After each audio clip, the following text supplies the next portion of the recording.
السلام علیکم ورحمۃ اللہ وبرکاتہ۔ میں ہوں امتیاز سرابی اور آپ دیکھ رہے ہیں امتیاز سرابی یوٹیوب چینل۔ آج ملک میں سیاسی درجہ حرارت میں کچھ حدت پیدا ہو گئی ہے، اور اس کی وجہ جو بنیادی بنی ہے وہ ہے احتساب۔ پچھلے 2 سال سے ہم احتساب کا نعرہ سن رہے تھے، اور وہ لوگ جن کا احتساب کرنے کا وعدہ کر کے تحریک انصاف ملک میں اقتدار تک پہنچی، اب لوگوں کی طرف سے اس میں شدت آ رہی تھی کہ احتساب کب اور کیوں کر ہوگا۔ بیشتر اس کے کہ میں اس احتساب کا احوال آپ کے سامنے بیان کروں، میں آپ سے گزارش کروں گا کہ 3 لفظ ہیں: چور، لٹیرے اور ڈاکو۔ اگر ان کو آپ نے ایک جگہ پہ دیکھنا ہو، یکجا دیکھنا ہو، 3 لفظوں کو، چور، لٹیرے اور ڈاکو، تو سیاستدان اس کا بہترین جواب ہے کہ سیاستدانوں میں آپ کو یہ تمام چیزیں بدرجہ اتم مل جائیں گی۔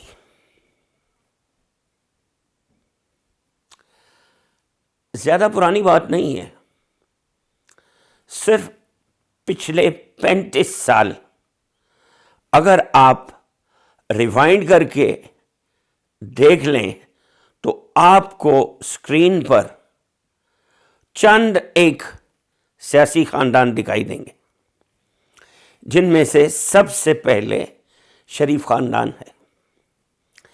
شریف خاندان کے روح رواں جناب میاں شریف صاحب 1947 سے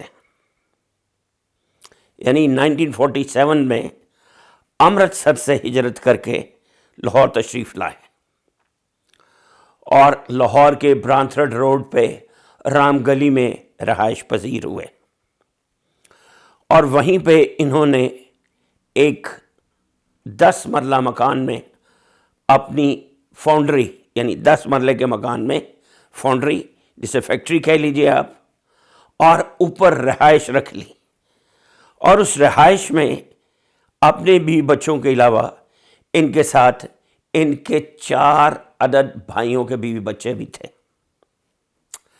وقت گزرتا رہا اور یہ محنت مزدوری کر کے اپنے بال بچے کو پالتے رہے۔ وقت گزرنے کے ساتھ ساتھ انہوں نے محنت کی اور انہوں نے ایک فیکٹری بنائی، اس کا نام اتفاق فاؤنڈری رکھ لیا۔ اتفاق فاؤنڈری بیسکلی یہ ٹیوب ویلز اور اریگیشن سے متعلقہ ایکوپمنٹس بناتے تھے، تھی وہ ایک فیکٹری۔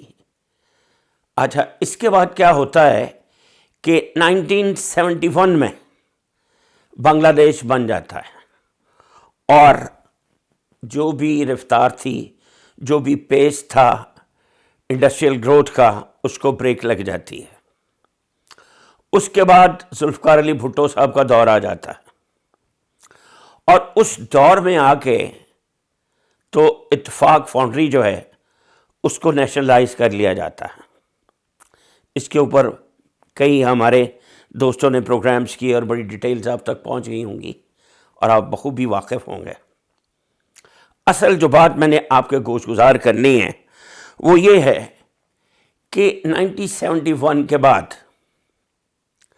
ملک کی صورتحال جو ہے وہ ہر روز بگڑتی چلی گئی، اور نوبت 1977 میں آ گئی کہ ری الیکشن کرانے پڑ گئے، اور ذوالفقار علی بھٹو کی حکومت کا تختہ الٹ گیا، اور اس طرح سے جنرل ضیاء الحق اقتدار میں تشریف لے آئے۔ اور وہ اقتدار میں کیا تشریف لائے، ان کے ساتھ میاں نواز شریف صاحب بھی یہ اقتدار کے لیڈر سے اقتدار کے محلوں میں تشریف لے آئے اور فائنانس منسٹر بن بیٹھے۔ اب اس وقت یعنی نواز شریف صاحب کے جو ایسٹس ہیں، جو میرا مدعا ہے اس وقت، وہ یہ ہے کہ اگر ہم ان کے ایسٹس کو جانچیں سمپلی فرام 1990 میں، تو اس کی ٹیون ہے 10 بلین پاک روپیز. کتنے؟ 10 بلین پاک روپیز. اب وہ ہوتے ہوتے ملٹیپلائی ہوتے ہوتے اتنے ہو گئے کہ ملک کے اندر اور باہر جائیدادیں بھی خریدنی شروع ہو گئے. اس کے بعد فیکٹریز بھی بننی شروع ہو گئیں، پرائیویٹ بزنسز بھی بن گئے، اور پوری دنیا میں ان کے بزنس کا ڈنکا بجنے لگا. بزنس کا ڈنکا کیا بجنے لگا کہ ان کے ایسٹس کا ڈنکا بجنے لگا. اور یوں ان کے جو چھوٹے چھوٹے بچے جن کی عمر اس وقت ٹین ایجرز تھے، 16، 17 یا 18 سال کے تھے دونوں بھائی، یہ یو کے میں وارد ہوتے ہیں اور یہ تب ایون فیلڈز کے مالک بن بیٹھتے ہیں. اور یہ ایون فیلڈز وہی ہیں جس کے سلسلے میں میاں نواز شریف صاحب آج یہاں لنڈن میں تشریف فرما ہیں. اور لنڈن میں کیسے آئے ہیں کہ یہ جیل میں تھے، آپ جانتے ہیں، اور جیل میں قید ہونے کی وجہ سے ان کو مچھر بھی تنگ کرتے تھے، ان کو کھانا بھی وہاں کا پسند نہیں تھا، ان کو اے سی بھی لگا کے دیے گئے، ان کو نرم بستر بھی دیے گئے، ان کو محلوں والا تمام تر آسائش پرووائڈ کی گئی، کھانے بھی ان کو گھر سے دیے گئے. اور اس کے باوجود یہ اپنا ایک بہروپ بنا کے، بہروپیے بن کے، وہاں سے بیمار بن کے لنڈن تشریف لائے کہ جی میرے پلیٹلیٹس کم ہیں، اور ان کے پلیٹلیٹس کم ہو جاتے ہیں اور یہ قریب المرگ ہیں، اور اگر ان کو کچھ ہو گیا تو ذمہ داری ساری کی ساری عمران حکومت پہ ہوگی. تو یہ وہ ایک بلیم تھا جس کو کوئی بھی حکمران سسٹین نہیں کر پاتا. لہٰذا اس کے پیش نظر کو میڈیکل بورڈز بنے، انہوں نے ان کو تصدیق کی کہ جی واقعتاً ان کو پلیٹلیٹس کا مسئلہ ہے. لیکن انہوں نے اپنے پلیٹلیٹس کا بانڈا فوراً ہی توڑ دیا. وہ کب؟ جب انہوں نے جہاز پہ تشریف لے گئے جو کہ قطر سے آیا تھا. ایک ایمرجنسی فلائٹ آئی تھی جو کہ ایمبولینس تھی، میڈیکل ایمبولینس، وہ ان کے لیے خاص طور پہ آئی. اس میں یہ بالکل نارمل آدمی کی طرح چلتے ہوئے سیڑھیاں چڑھ کے جہاز تک گئے اور وہاں پہ بیٹھے اور بالکل نارمل انسان کی طرح کھانے پینے میں مشغول ہو گئے، اور لنڈن پہنچ کے بالکل عام پیسنجر کی طرح بغیر کسی سہارے کے ایئرپورٹ سے باہر آئے. تو وہاں پر تو ان کی بیماری کا بھانڈا کھل گیا. اس کے بعد آج تک، یعنی جب کہ یہ گئے ہیں اور یہ سپٹمبر آ گیا 2020، اور آج سپٹمبر کی 29 تاریخ ہے، تو آج تک نہ ان کا کوئی میڈیکل معائنہ ہوا، نہ ان کی کوئی انویسٹیگیشنز ہوئیں، نہ ان کی کوئی رپورٹ منظر عام پر آئی ہے، نہ ان کا کوئی فزیشین ہے، نہ ان کا کوئی سرجن ہے، نہ ان کی کوئی تشخیص ہے. تو یہ ایک بہروپیہ بن کے ملک سے نکلے. اب دوسرا کام کیا ہوتا ہے وہ ان کے بھائی صاحب کرتے ہیں. کون سے بھائی صاحب؟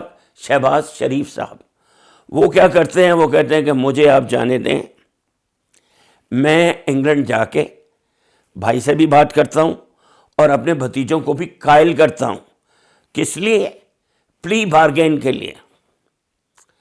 تو مرتا کیا نہ کرتا، پاکستان کے جو حالات تھے معاشی اندرونی طور پر اور قرضوں کے بوجھ، سوچا گیا ٹھیک ہے جی، اگر یہ گفت و شنید کرتے ہیں مقتدر اداروں سے اور گارنٹر ہیں ان کے، وہ گارنٹر 50 روپے کے اسٹامپ پیپر پہ، وہ بھی کبھی آپ نے پہلے بھی سنا ہوگا، میں بھی کس دن یہ قصہ دہرا دوں گا، 50 روپے کے اسٹامپ پیپر پہ گارنٹی دے کے انہوں نے گارنٹر بن کے بھائی کو یہاں سے انہوں نے بھیجا.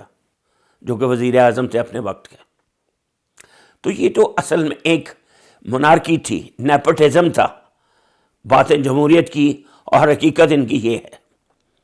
باتیں عوام کی خدمت کی اور ایکٹنگ اور بہروپیے اس ذات کے ہیں. یہ انہوں نے جناب وہاں پر جا کے بھائی سے کیا بات کرنی تھی, 5 مہینے انہوں نے لگا دیے اور دونوں بھائیوں نے یہاں پہ بیٹھ کے دنیا بھر کے سیاستدانوں سے, پاکستانی سیاستدانوں سے, ملک دشمن پاکستانی سیاستدانوں سے ملاقاتیں کی اور ان سے پروگرامز لیے کہ how we can divide Pakistan into factions. وہ آہستہ آہستہ اس کی امپلیمنٹیشن کی طرف آئے اور آج جو پاکستان میں ہو رہا ہے وہ آپ کے سامنے ہے. تو جب سے میاں شہباز شریف صاحب گئے, وہ بھائی کو تو کنونس نہ کر سکے واپس لانے کے لیے, اور نہ ان کا ٹریٹمنٹ ہو سکا, اور نہ ان کے بھتیجے کنونس ہو سکے کہ وہ پری بارگین کی طرف آئیں.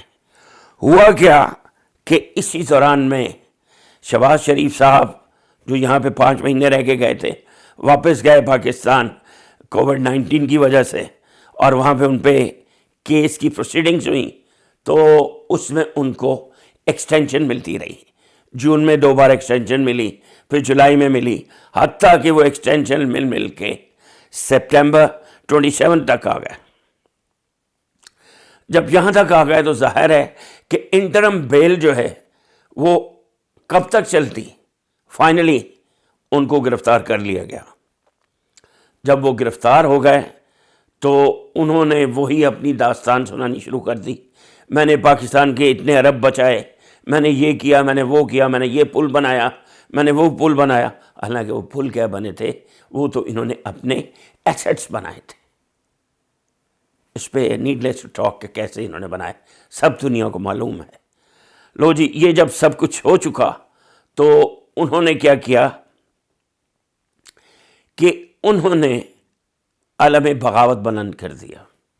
شہباز شریف صاحب کا اندر کیا جانا تھا کہ مریم نواز جو کہ دختر ہیں نواز شریف صاحب کی, وہ ان کے دل میں لڈو پھوٹنے لگے کہ ہاں یہ راستے کا ایک پتھر تھا جو راستے سے ہٹ گیا. اب جماعت کی سربراہی اور آنے والے دنوں میں الیکشنز ہوئے تو اس کی پرائم منسٹر تو میں ہوں گی ضرور. تو کہنے کا مقصد یہ ہے کہ ایک بار جو اقتدار میں آ جائے, اقتدار کا نشہ اور لذت ایسی ہوتی ہے کہ اتارے نہیں اترتی. اس کے ساتھ ساتھ جب نواز شریف صاحب نے صورتحال دیکھی تو انہوں نے بھی بیانات کچھ ایسے دیے جو کہ بغاوت کے زمرے میں آتے ہیں, اور وہ ایگزیکٹلی الطاف بھائی کے نقش قدم پہ چل پڑے. اور ان کی مثال جب دیکھی فضلو صاحب نے اور ان کے کانوں میں آواز پڑی کہ اگلی باری اب ان کی ہے کہ ان سے پوچھا جائے گا کہ آپ کے 2020 میں ایسٹس بیونڈ مینز پائے گئے ہیں, کہ آپ ایک مدرس ہیں, ایک متمم ہیں, اور آپ ایک عالم دین ہیں, آپ کے پاس اربوں روپے کے ایسٹس کہاں سے آئے, آپ کے ذرائع آمدن کیا ہیں. تو مولانا صاحب تو اس پہ بھنا گئے اور انہوں نے ایسی دھمکی دی مقتدر اداروں کو کہ اللہ مان اللہ فیس. انہوں نے کہا کہ جرت کیسے ہوئی ہے, نیب ذرا ہمیں نوٹس بھیج کر تو دیکھے, جرت کیسے ہوئی ہے بھیڑوں کے چھتے میں ہاتھ ڈالنے کی. اب آپ دیکھیں کہ ہم کیسے ری ایکٹ کرتے ہیں. انہوں نے ایک ہی سانس میں عمران خان کو, حکومت کو, مقتدر اداروں کو, فوج کو, اسٹیبلشمنٹ کو, سب کو رگڑا لگا کے رکھ دیا. انہوں نے فرمایا کہ یہ ہاتھ میرے دیکھے ہوئے ہیں, اب میں دیکھتا ہوں کہ مجھے کون روکتا ہے. میں آرمی کو بھی دیکھ لوں گا, میں اسٹیبلشمنٹ کو بھی دیکھ لوں گا, میں دیکھوں گا یہ کیسے میرا احتساب کرتے ہیں. احتساب تو ہم کریں گے. انہوں نے یہاں تک کہا کہ ہم نے اس گھاٹ کا پانی پیا ہوا ہے جس گھاٹ کا پانی پی کے ہم غلامی نہیں کر سکتے. یعنی ریاست کی تابع داری ان کی نظر میں کیا ہے؟ غلامی. یعنی ملک کے آئین کا تابع ہونا، ملک کے قانون کا تابع ہونا، یہ غلامی ہے.